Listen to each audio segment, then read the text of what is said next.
Estimados amigos y amigas, la semana pasada tuvimos un programa con el licenciado Julio Rivera Clavería, donde hicimos una dura crítica a los magistrados del Tribunal Supremo Electoral y a los fiscales del Ministerio Público por haber decidido cerrar las puertas a la prensa de las sesiones plenarias que tienen por lo regular cada semana.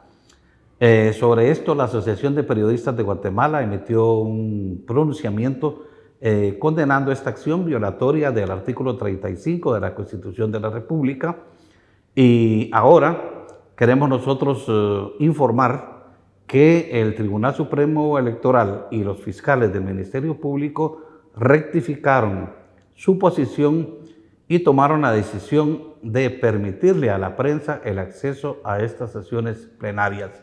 Así que, luego de la crítica, hay que reconocer que la decisión de los magistrados y los fiscales es una buena decisión que nos alegra mucho y que le permite al pueblo de Guatemala estar bien informado de todo lo que sucede en la administración pública.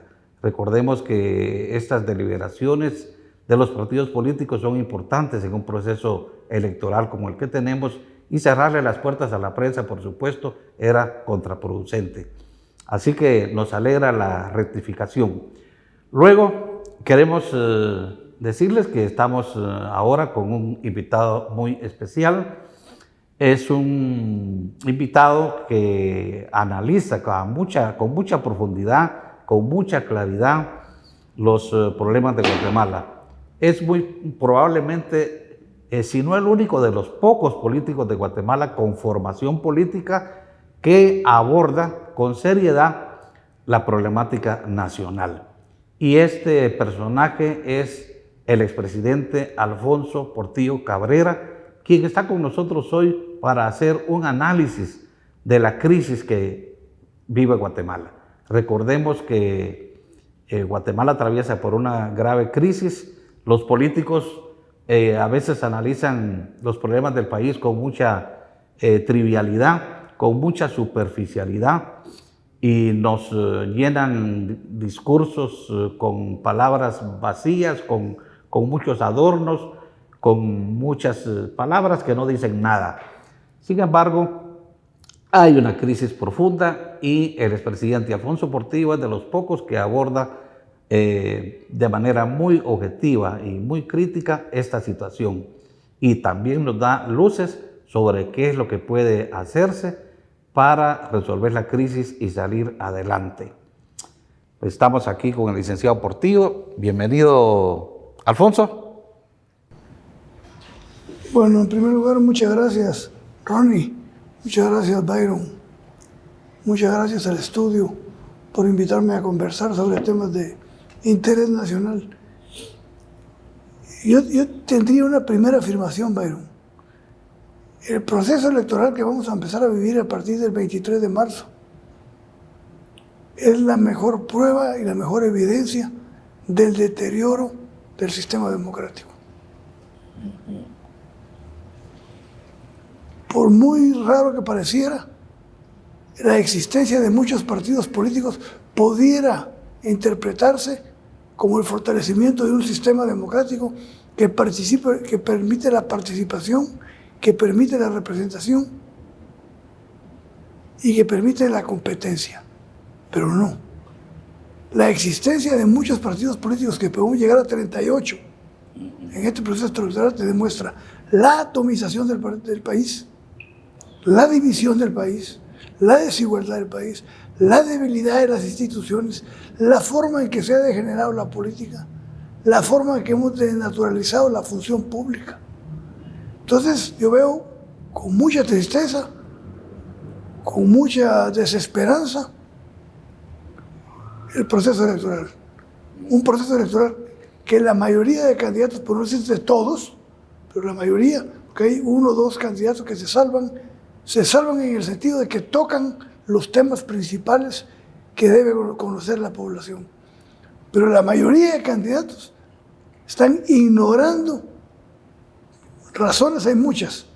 Unos se ignoran porque son cobardes, unos se ignoran porque están financiados, otros porque tienen patrones, otros porque no quieren entrar en los cambios en Guatemala.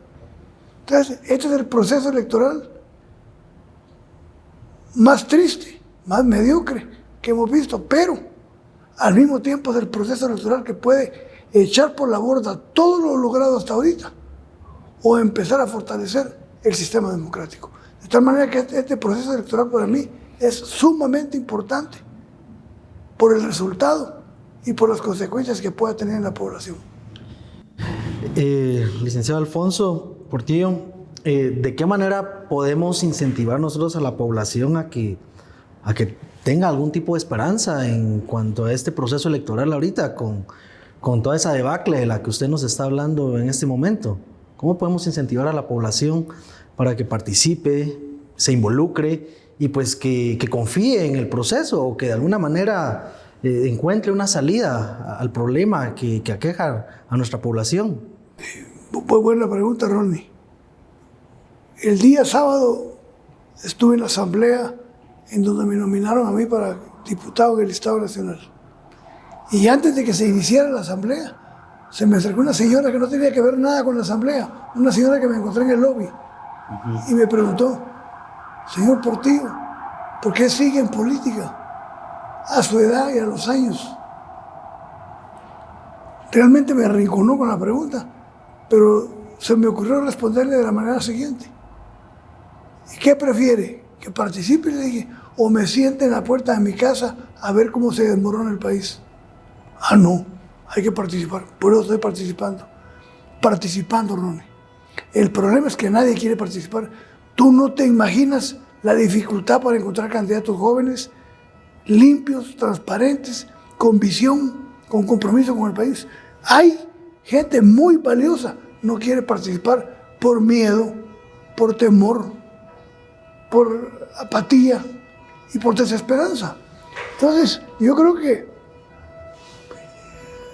tenemos que construir una clase política, tenemos que volver al tema de la formación política, Bayro. No tenemos una clase política que en sentido estricto sea clase política. Clase política me refiero a la clase de ciudadanos y ciudadanas que se interesan por estudiar la realidad nacional, que se interesan por cambiarla, que se interesan por cambiar las cosas que están mal. No hay una clase política. Lo que existe es una clase empresarial, comercial, vinculada al narcotráfico y al crimen organizado, que han usado la política para enriquecerse y han utilizado el Estado para, a la sombra de él, hacer grandes negocios. Entonces, participando es una forma, formación política otra, pero va a ser muy difícil, porque las redes sociales, el 80% de lo que circula es basura, Ronnie. Es falso. Entonces, paradójicamente digo, porque aparentemente estamos mejor comunicados que antes, pero estamos más desinformados. Hay una desinformación total. Hoy vive Guatemala la circunstancia que ni con las dictaduras militares, que vos fuiste víctima directa de las dictaduras militares. Las dictaduras militares no hacían todo por controlar todas las instituciones del Estado. No hacían todo por perpetuarse en el poder a toda costa. Y es insólito hasta dónde ha llegado el sistema democrático, que un gobierno electo democráticamente se convierte en una dictadura aborrecible, que puede echar a perder todo el proceso electoral y podemos volver a una confrontación social como la de los años 60. Sí, algunos vemos las elecciones como un punto de quiebre en el sentido de que podemos continuar como estamos ahora. Este sistema que viene se puede perpetuar por un periodo más de gobierno, por lo menos, o se cambia. ¿Cómo puede cambiar? No sé cómo puede cambiar, si por la vía electoral o si en el proceso electoral hay algún tipo de suceso que impida la perpetuidad o la continuidad de este sistema, porque nosotros vemos que en el actual gobierno, por ejemplo, hay un cierre de estructuras de control político la Corte Suprema de Justicia, la Corte de Constitucionalidad, el Congreso de la República, la Contraloría General de Cuentas. Hay una especie como de unión de los astros. Todo el mundo está de acuerdo en lo que se llama hoy el Pacto de Corruptos.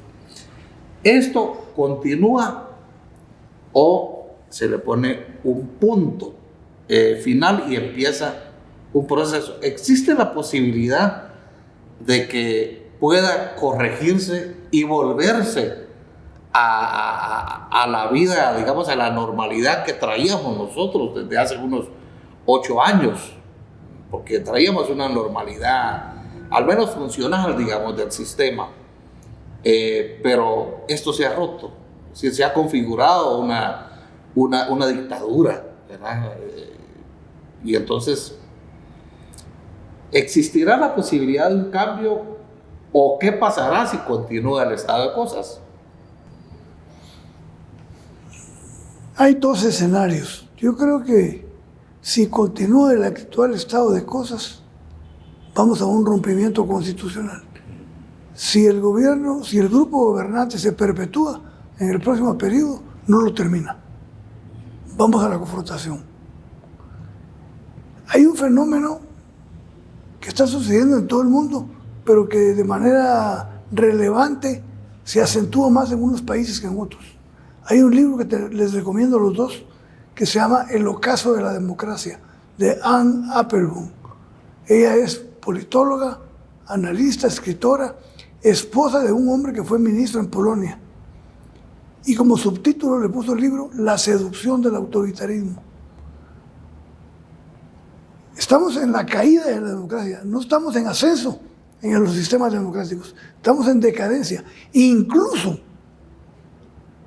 la democracia más antigua del mundo, como la norteamericana, y que les había funcionado hasta que llegó Trump, tiene una decadencia tremenda para poder sobrevivir como venía sobreviviendo.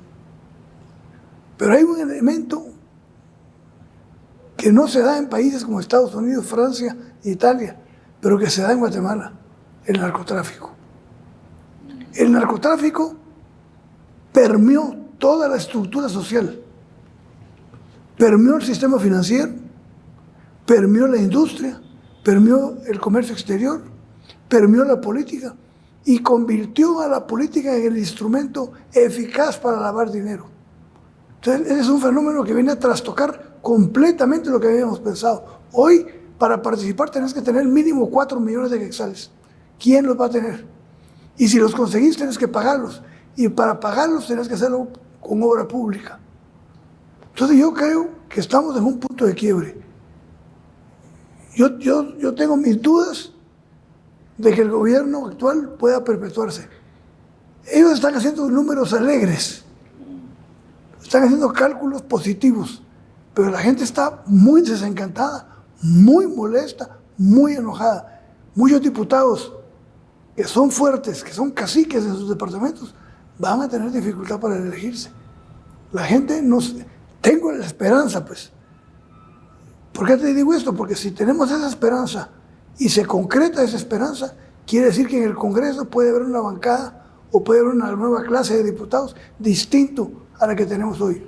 Nunca en la historia, Ronnie y Byron, nunca en la historia había habido un Congreso tan corrupto como el actual. Nunca en la historia, por el mínimo voto, había que cobrar. Y el presidente Yamatei es el responsable de haber inaugurado la compra de voluntades desde que se eligió a la Junta Directiva el primer año de gobierno. Ahora todos son millones, cada voto son 60, 70, 80 millones que circulan en el Congreso. Hay diputados que se vanaglorian de decir que les ha ido bien porque han obtenido 40 o 30 millones por año. Entonces, ¿te imaginas en un sistema como ese, corrompido, desnaturalizado? ¿Cómo va a ser una clase? Los grupos políticos democráticos divididos, ideologizados. Todavía seguimos en la lucha comunismo-anticomunismo. Vargas Llosa acaba de publicar un libro que demuestra que Arbenz no era comunista. Aquí siguen diciendo que es comunista. Esa es la ignorancia. Ese es el tapaojos que tenemos en el país. Entonces, la situación es completamente complicada para el futuro de la democracia. Hay algunos analistas de la política.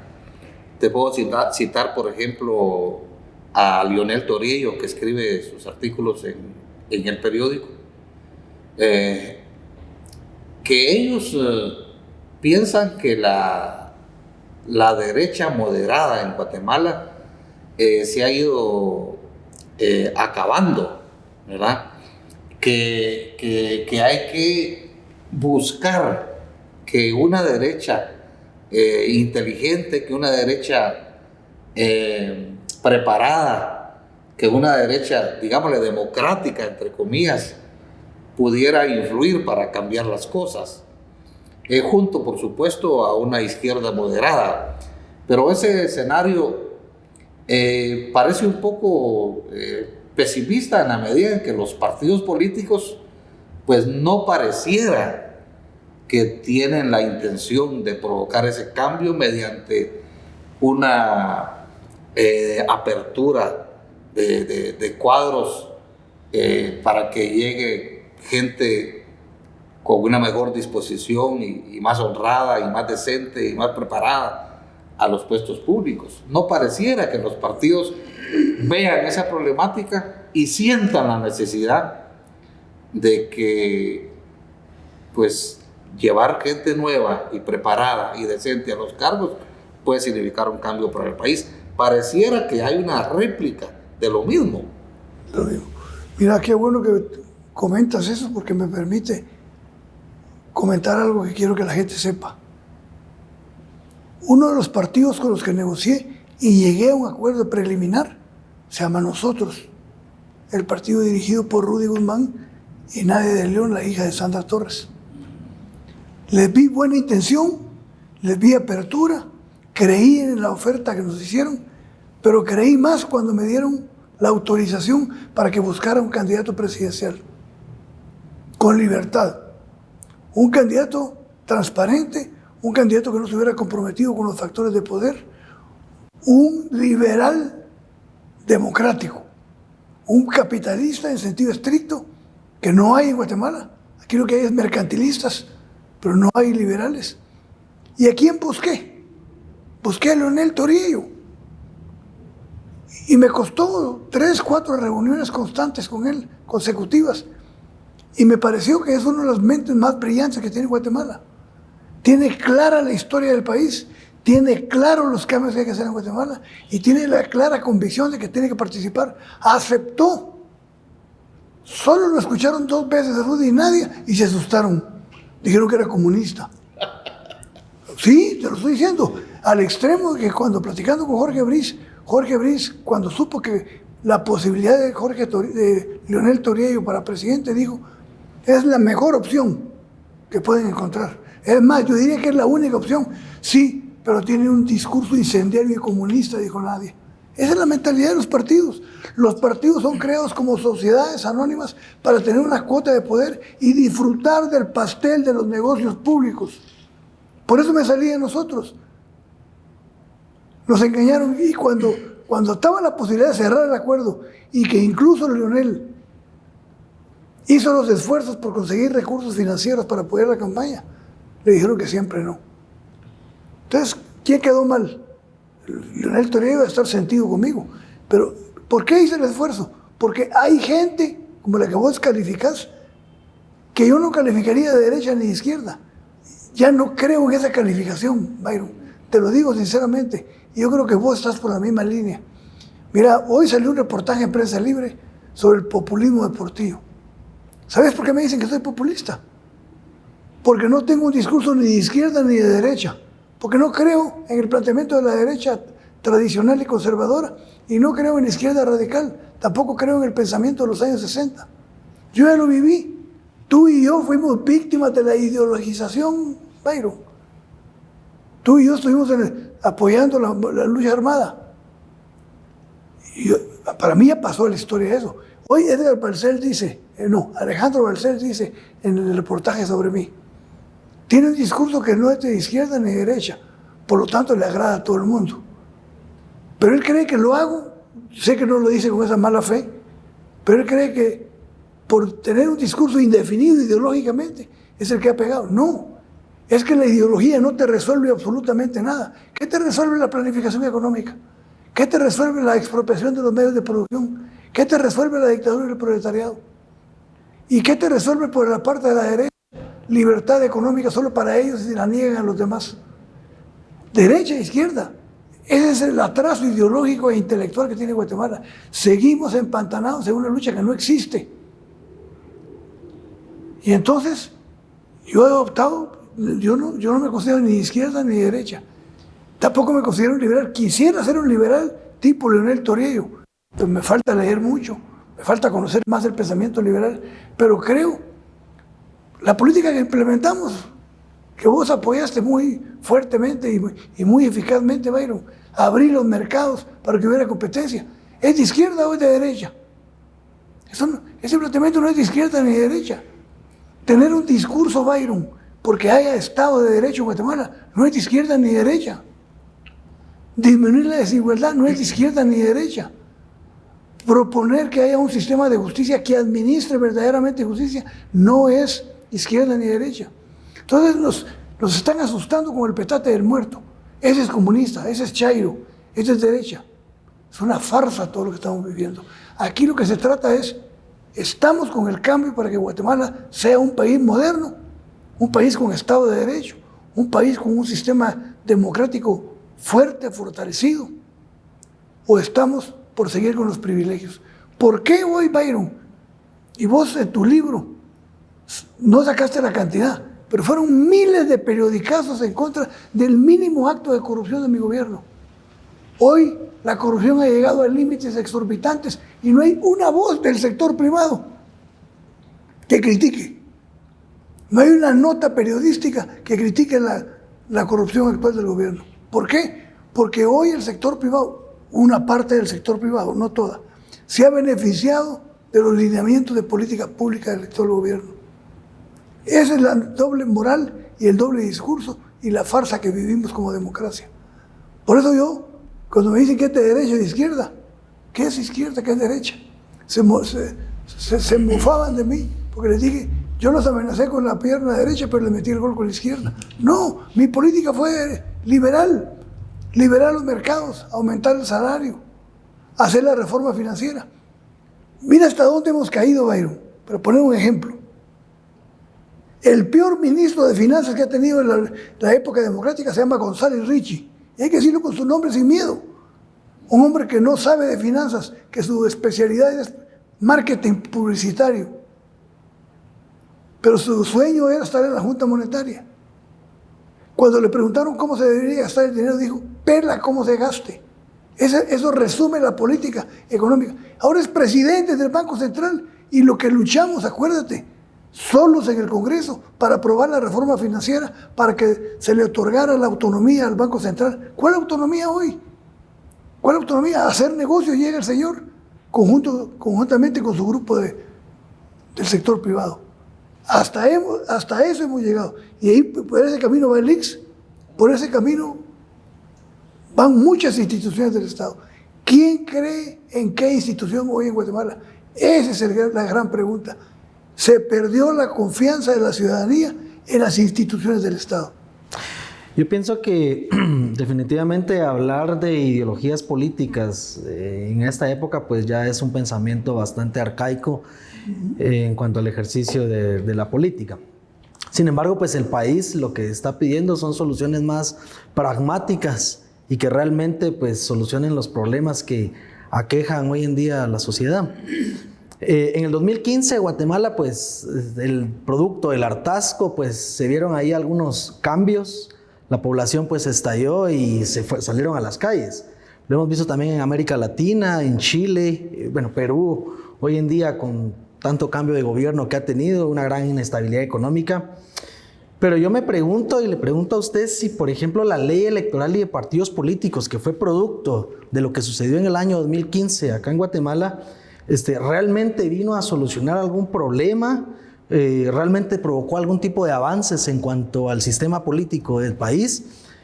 o realmente no ha dado soluciones para lo que está sucediendo hoy en día, porque vemos aproximadamente 34 partidos que van a estar en contienda electoral y lo único que eso denota es la gran división que existe en nuestro país. Buena pregunta, Ronnie. Siempre he sostenido, y se me olvidó traerles un folleto, pero te lo voy a mandar, que publiqué, que se llama El Nuevo Pacto. Digo, en el Nuevo Pacto digo que la madre de las reformas es la reforma política. ¿Por qué? Porque es la ley que regula el acceso y el ejercicio del poder. Sin esa ley que permita que haya representación en el Congreso, porque el gran problema es que el Congreso representa al narco, a los contratistas, constructores, al cemento, al azúcar, al pollo, a la cerveza, pero no representa al pueblo. Entonces la pregunta es, ¿por qué la reforma de la ley electoral, por qué la nueva ley electoral no resolvió el problema democrático? Porque los que la hicieron no tenían una visión democrática, tenían una visión de repartirse el poder, repartirse el pastel y tener influencia. Los mismos que hicieron la Constitución, no, y lo digo en el pacto, en el Nuevo Pacto, no tuvieron una visión democrática. Y ahí, el día de la Asamblea, Armando Castillo, que dio un discurso muy bueno, nuestro candidato presidencial, dijo una cosa ciertísima que muy poco le hemos puesto atención. Cuando los azucareros tienen problemas, ahí tienen su ley que les protege con su famosa vitamina A. Cuando los banqueros tienen problemas, ahí llega el Estado a rescatarlo con impuestos pagados por nosotros. Cuando los cementeros tienen problemas, ahí sale el Ministerio de Economía cubriéndolo y protegiéndolo para que no haya importación de cemento de otro país.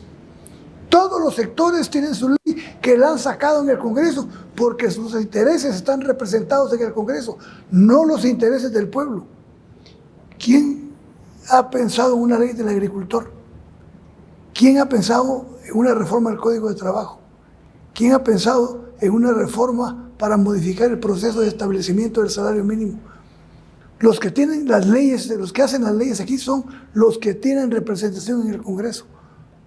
Por eso la lucha en esta elección es quitarle la representación al pacto de corruptos. O disminuirle, quitársela va a ser difícil porque cuentan con todos los recursos. Imagínate que de los 30,000 millones que aprobó el Congreso con motivo de la pandemia, solo han gastado 10,000, 20,000 los tienen guardados para la campaña. Eso es una barbaridad. Ese es un crimen de Estado. Ahora, Alfonso, ¿qué llamado le harías al Tribunal Supremo Electoral para que este proceso pueda significar algo positivo para el pueblo de Guatemala? Qué bueno que tocas ese tema porque el árbitro electoral juega un papel importante. Si tú te acuerdas cuando se creó el Tribunal Supremo Electoral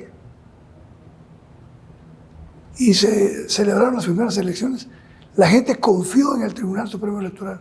Sabía que estableció reglas claras para que hubiera un proceso competitivo, abierto y transparente. Se hizo un proceso abierto para sumar los votos de quien obtenía la mayoría, y el que obtenía la mayoría obtenía el poder. Hoy eso está en duda. Yo respeto mucho a los miembros del Tribunal Supremo Electoral, hay gente con mucha experiencia, pero tengo miedo de su independencia y de su autonomía. Y si corremos el riesgo de que el árbitro electoral está contaminado, podemos esperar cualquier cosa. Depende del Tribunal Supremo Electoral, y aquí aprovecho tu programa para mandarle un mensaje a los magistrados del Tribunal Supremo Electoral, a los que conozco a la mayoría y los respeto. Pueden pasar a la historia como el peor árbitro electoral de la historia de Guatemala, o pueden pasar como el tribunal que salvó la democracia. De tal manera que, por lo que veo, todavía doy el beneficio de la duda, pero estoy preocupado. Porque el Tribunal Supremo Electoral, que hace de todo aquí, Byron, no es como en México, que existe el INE y existe el Tribunal de la Federación Electoral, el Tribunal Electoral de la Federación. Aquí el tribunal hace todo, convoca, organiza elecciones, califica a quién participa, califica a quién gana, quién pierde, y todavía resuelve las contradicciones producidas por el proceso electoral. Hace es juez y parte. Debe haber un instituto que organice las elecciones. Y debe haber un Tribunal Supremo Electoral que resuelva las controversias derivadas del proceso electoral. Por eso te digo, el Tribunal Supremo Electoral tiene que jugar un papel, porque hoy una de las tentaciones del autoritarismo es controlar los tribunales supremos electorales. Entonces yo creo que el Tribunal Supremo Electoral tiene una gran responsabilidad, como nunca. Y yo no sé si están conscientes, yo espero que sí, porque el Tribunal Supremo Electoral está para organizar, para sumar y para determinar quién ganó, no para descalificar quién participe y no. Eso lo tiene que decidir el pueblo. Al pueblo no se le puede poner una cartas marcadas. El pueblo necesita que tener opciones distintas, con libertad, sin temor, sin miedo. Y hoy están descalificando antes de que llegue el proceso electoral. Eso me preocupa. Vos defendés tu derecho a participar. Sí, de todo el mundo. Yo creo que yo intento por tercera vez, porque me la han negado 2 veces, creo que hoy pueden hacer una interpretación distinta del 113 constitucional y me pueden inscribir. Gran ánimo por estar en el Congreso no tengo, pero tengo el ánimo de poder contribuir a que esto cambie. Y si cambia, se tiene que cambiar de adentro y peleando adentro. De afuera no puede hacer nada, Byron. Estábamos hablando sobre la actitud del Tribunal Supremo Electoral, que aún le damos el beneficio de la duda. Esta campaña es muy corta, ¿verdad? Según el Tribunal Supremo Electoral, el 27 de marzo empieza, ya pueden los candidatos. 27 o 23. 27 creo. 7. Y a partir de esa fecha, los candidatos ya pueden hacer campaña abierta. Correcto. ¿No te parece muy corto el tiempo para una campaña electoral? No solo me parece muy corto, sino malintencionado. Sí. Porque en una campaña corta llevan ventaja los que tienen más recursos y los que tienen mejor posicionamiento. No es terreno plano. Lo que exigimos del Tribunal Supremo Electoral es terreno plano, que juzgue por igual a todos, no que le aplique la ley a unos y a otros no. Por ejemplo, inscribe 2 veces a José Ubico, que está en las mismas condiciones jurídicas que yo, y a mí me niega 2 veces. Ese es trato desigual ante la ley. Bueno, él tiene solicitud de extradición. Sí, ahora no sé si lo va a inscribir por tercera vez, pero es capaz el tribunal de inscribirlo por tercera vez, ¿verdad? Él tendrá que resolver su situación jurídica, pero el Tribunal Supremo Electoral no ha dado trato igual. Y acordate, la igualdad de la ley es uno de los principios fundamentales del Estado de Derecho. El Estado de Derecho, ninguno se cumple aquí. Fíjate los principios del Estado de Derecho. División e independencia de los poderes del Estado. ¿Hay? No hay. Tenemos una Corte Suprema que tiene más de 2 años de su periodo y nadie dice nada, ni pasa nada en el país. La certeza de la ley, que la ley con que te juzgan haya sido aprobada antes del delito que cometiste. Esa es la certeza de la ley. La igualdad ante la ley. No hay apellidos ni posición económica ante la ley. La generalidad de la ley es para todos. Cuando la ley no es para todos, se convierte en privilegio. Cuando la ley tiene apellido y nombre, es un privilegio. Y ese es el problema. Por la esencia de este proceso democrático, Byron y Ronnie, es rescatar la institucionalidad del país. Si no rescatamos la institucionalidad, difícilmente vamos a tener una democracia pujante. Hay una frase que yo utilizo en mis conferencias. Hay que leer a Confucio, Byron. Yo le voy a mandar unos libros. Hay que leer a Analectas, que es el resumen de los pensamientos. La maravilla de Confucio es que son como aforismos, no son textos largos. Entonces, cada aforismo es un ensayo como de 50 páginas, porque le puede sacar una riqueza impresionante. Le pregunta a un alumno a Confucio: maestro, dígame 3 características para que haya gobernabilidad, estabilidad y prosperidad en un país o en un estado. 3, le dijo: muchos soldados, muchos alimentos y confianza del pueblo en su gobierno. Y si hubiera que sacrificar una, maestro, los soldados. ¿Para qué queremos soldados si no hay guerra? Y los soldados que no están en guerra pueden producir alimentos. Y si hubiera que sacrificar otra característica, Los alimentos, siempre se ha muerto la gente de hambre, dice. Han habido hambrunas, pero bien administrados los alimentos, puede sobrevivir una nación. Pero ya no me preguntes, porque sin la confianza del pueblo en su gobierno, nada se detiene, nada se fortalece y la democracia se destruye. ¿Y qué confianza tenemos en nuestras instituciones? Preguntarle a la gente de a pie en Guatemala. Debería de ser una encuesta muy buena por tu programa. ¿Qué confianza? ¿En qué institución confía? Confían en la prensa, en la iglesia y en el ejército. Esas son las 3 instituciones en las que cree la gente. No creen ni en el Ejecutivo. El Congreso tiene 7% de credibilidad. El Poder Judicial lo que menos administra es justicia. Entonces, la esencia de la democracia es fortalecer las instituciones. Si no tenemos instituciones, difícilmente vamos a construir una democracia. Por eso es la gran disyuntiva de este proceso electoral. Alfonso, en este proceso electoral, bueno, en el proceso electoral anterior, eran alrededor de 8.100.000 personas que estaban empadronadas. Para este evento electoral, pues el padrón aumentó aproximadamente 1 millón. Y entre ellos, estamos hablando que 2 millones de personas están comprendidas entre los 18 y los 35 años. Relativamente, pues, la población que va a estar eligiendo ahora va a ser una población muy, muy joven, ¿verdad? Tenemos un bastante amplio grupo poblacional. ¿Qué mensaje usted les podría dar a esta población joven para que se involucre y que pueda acudir a las urnas? Es correcto lo que decís. Somos un país joven y la mayor cantidad de votantes va a ser joven. Pero lo más grave, no están interesados en la política. No les interesa pertenecer a un partido político. Primero porque saben que solo los van a usar para hacer pintas y para pegar papeletas. Los partidos no están segmentados. No tienen el segmento de campesinos, de obreros, de mujeres, de juventud, de maestros. No lo tienen. Entonces a los partidos no les interesa la juventud, porque los partidos fueron formados como sociedades anónimas para hacer negocios a raíz del Estado, a través del Estado. Entonces yo le diría a la juventud que se interese por la política, que no importa en qué partido, con qué organización, o con qué ONG, con qué fundación, pero que participe.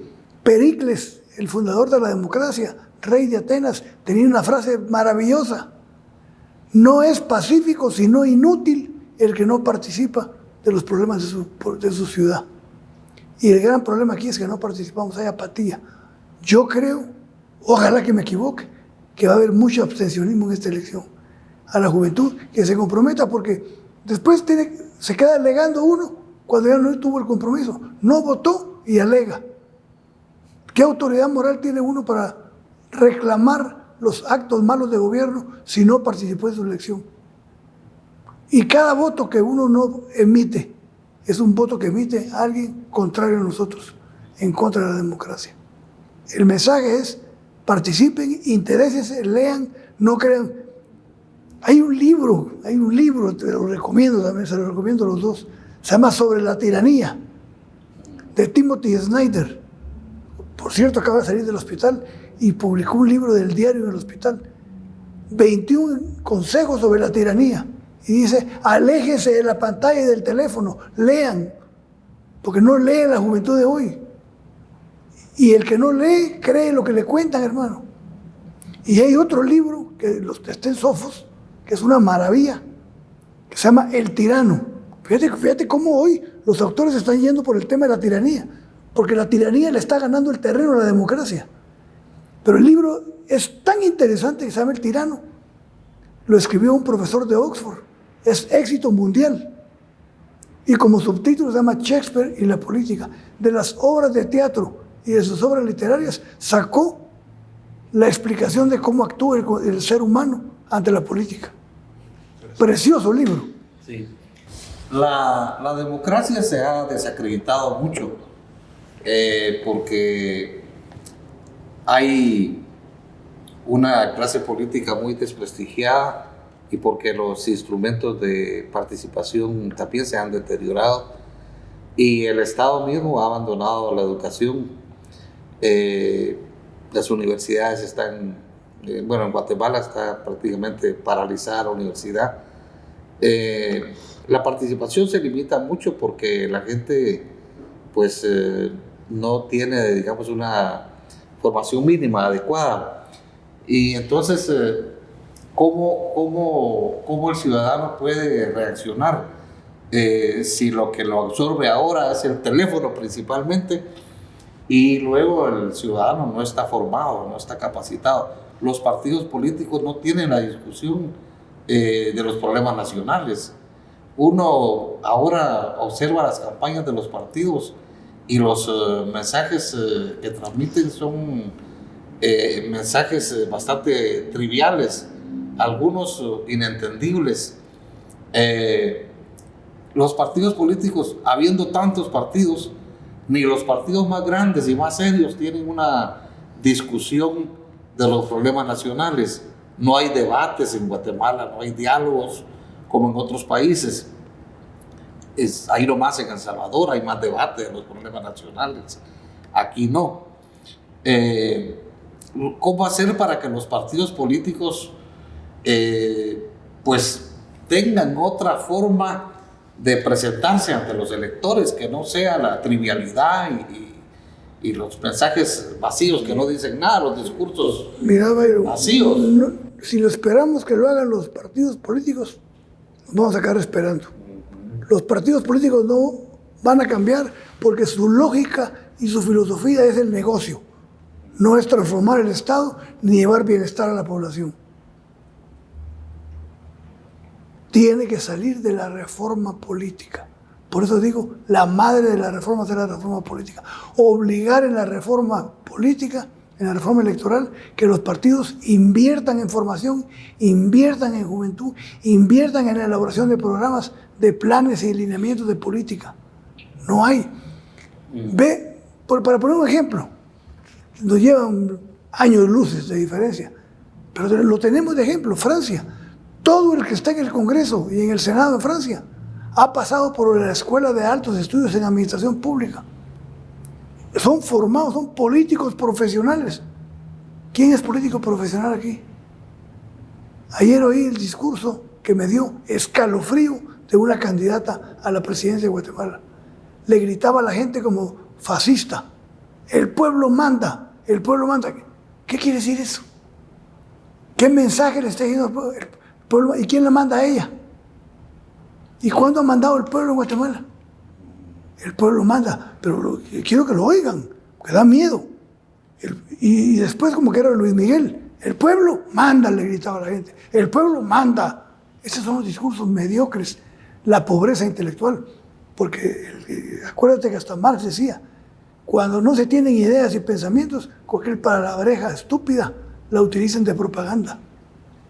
Sí, hay otro candidato que ofrece la pena de muerte, hay otro candidato que sale con una ametralladora en un polígono diciendo cómo es que hay que enfrentar a la delincuencia. Ese expresa el nivel de la democracia que tenemos. Esa es la democracia que tenemos.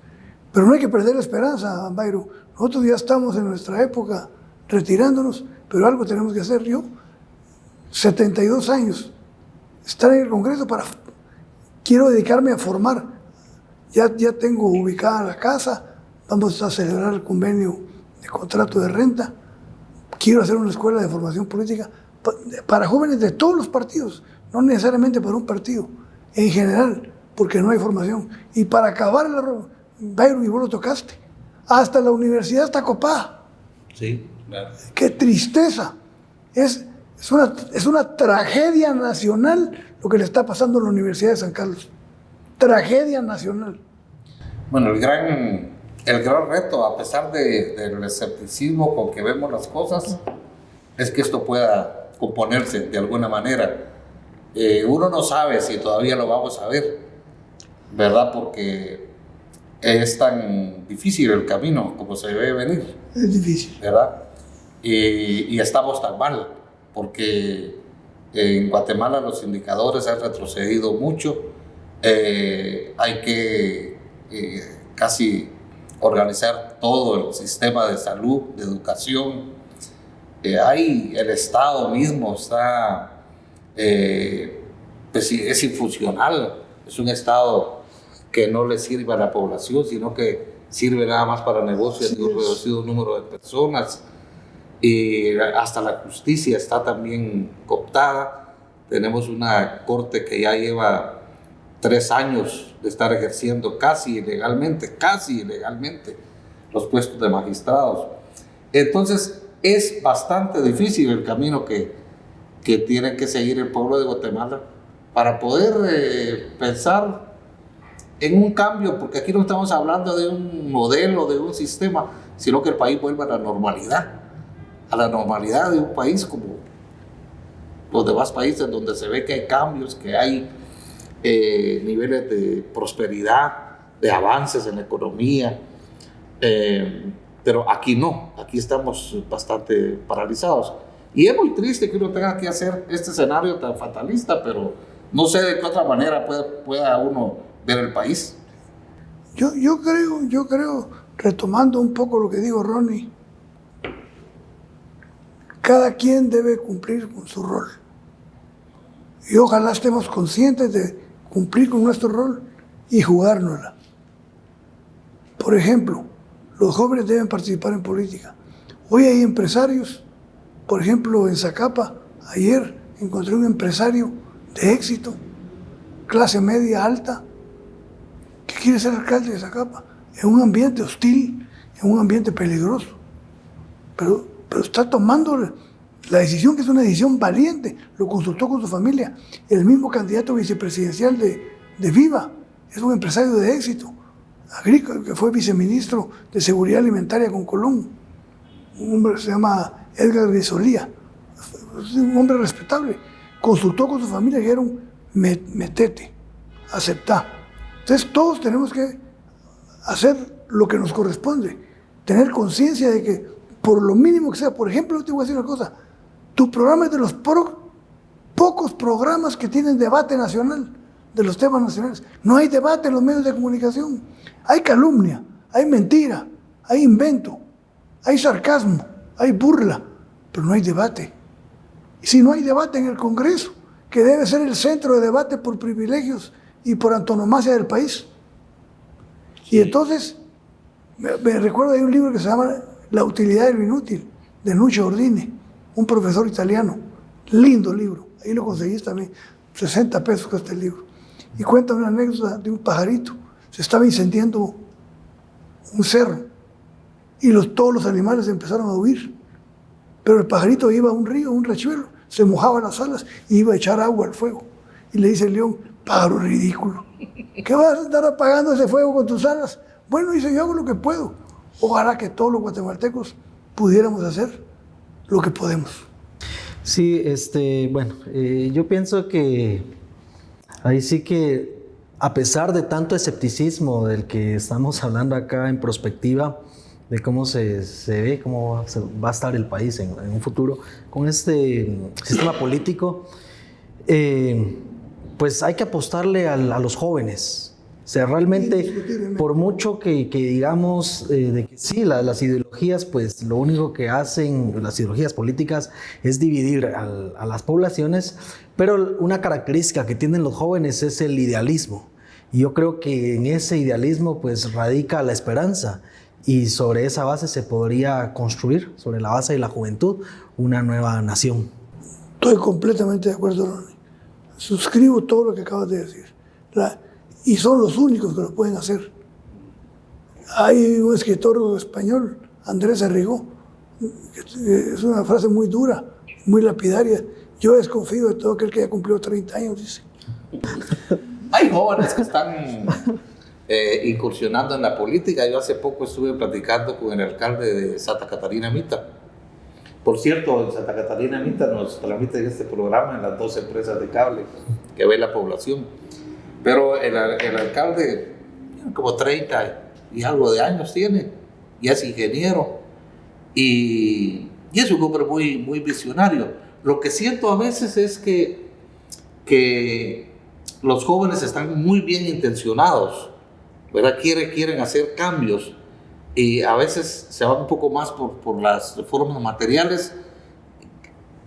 ¿Qué es lo que debe hacer un alcalde en su municipio para fomentar el desarrollo, el bienestar de la población que tienen a su cargo. ¿Cuáles pueden ser las prioridades de un alcalde en un municipio? Hermano, los alcaldes tienen todo el instrumental legal para trabajar con la población. El problema es que la mayoría de alcaldes tienen una cultura autoritaria e impositiva. Pero ahí está la ley de descentralización, ahí está la ley de consejos de desarrollo, ahí está el código municipal. Tienen el instrumental, pero ¿para qué lo usan? Para organizar los cocodes y manejarlos ellos. Sí. Porque no tienen una cultura autoritaria. Tenemos que trabajar en la formación de alcaldes con visión democrática.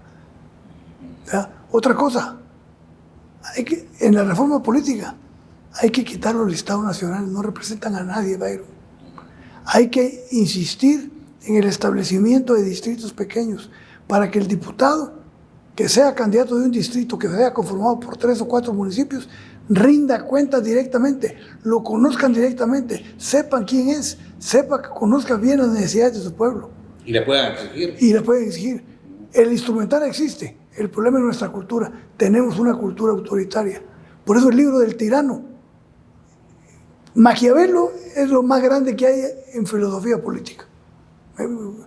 Si quieres invitar a alguien que piense contrario a mí, invítalo aquí, lo retamos a que me demuestre que Maquiavelo es el más brillante filósofo político de nuestros últimos 20 siglos. ¿Por qué? Porque se metió a conocer la condición humana. Dijo la condición humana, el ser humano con poder es igual, derecha o izquierda, igualito. Hasta la familia mandaban a matar para perpetuarse en el poder. Sí. Entonces, esta es una cuestión humana. Por eso tenemos que insistir en la condición humana, en la formación humana, en la formación de capital humano. Pero los alcaldes tienen el instrumental. Es cuestión de voluntad. Y así como ese alcalde que mencionas, hay muchos alcaldes eficientes que se han reelegido 4 o 5 veces porque han hecho un trabajo excelente. Sí, claro. Pero sí necesitan formarse, ¿verdad? Hay que formarse. Formarse políticamente también, porque yo le decía al alcalde, bueno, no se quede aquí en el municipio, hágase diputado, ¿verdad? Pero fórmese, hágase diputado, porque necesitamos que gente joven y gente, sobre todo gente con buenos propósitos, que no aspiren a llegar al Congreso solo a hacer negocios, sino que a trabajar por el país. Claro. Hay un libro de Federico Reyes Heroles que se llama Conocer y Decidir. Quien decide tiene que conocer. Quien no conoce no puede decidir. Y si no conoce y decide, se pasea en todo. ¿Verdad? Por cierto, hay una anécdota de un paisano tuyo que lo fueron a buscar para ser alcalde. Ya te contaron esa historia. No, contala. Llegaron todos los del pueblo a decirle, mucha, fulano está para alcalde, vamos a verlo. Y lo fueron a ver. Y lo recibió a su casa y les ofreció café. Queremos que seas alcalde. Mucha, les digo, pues yo soy bien burro. Apenas sé leer y escribir. ¿Cómo voy a ser alcalde? No, es una barbaridad lo que me están proponiendo. Y se quedó callado él mismo un ratito. Y después reaccionó y dijo, aunque el Platón sí lo tengo.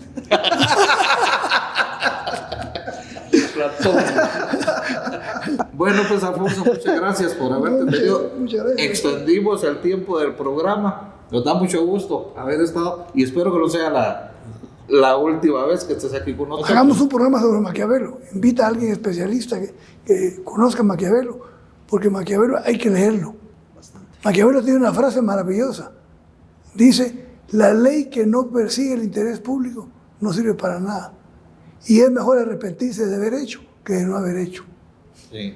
Muy Pero problemático. Maquiavelo también da algunos dictados que le sirven al malo. Sí, porque el príncipe, que es donde están los consejos, se lo dio a uno que estaba en el poder para que se conservara, Sí. para quedar bien con él. Bueno, pero es que ha sido mal interpretado también, porque sí. realmente él Total. solo hizo una visión de cómo se comportaba. Exactamente, la política. dijiste una gran cosa. Maquiavelo no hizo más que trasladarnos a nosotros lo que él vio y lo que él vivió. No hay juicios de valor. Y entonces ha sido malinterpretado, tergiversado y vilipendiado. Cualquier idiota que hace una estupidez dicen es maquiavélico. Sí, hay una frase que a mí no me gusta de Maquiavelo, que él dice, es mejor ser temido que amado. Y pues no deja de tener Elección de poder, ¿verdad? Elección de poder. elección de poder. Bueno, pues gracias Alfonso, nuestro querido presidente. Muchas gracias, güey. Para mí es un gran gusto. Gracias por haber estado con nosotros. Gracias, Ronnie. Nos despedimos de ustedes. Ya saben que nos pueden sintonizar en sus empresas de cable, en su aplicación Más TV Guatemala o en las redes sociales. Gracias por su atención y nos vemos la próxima semana.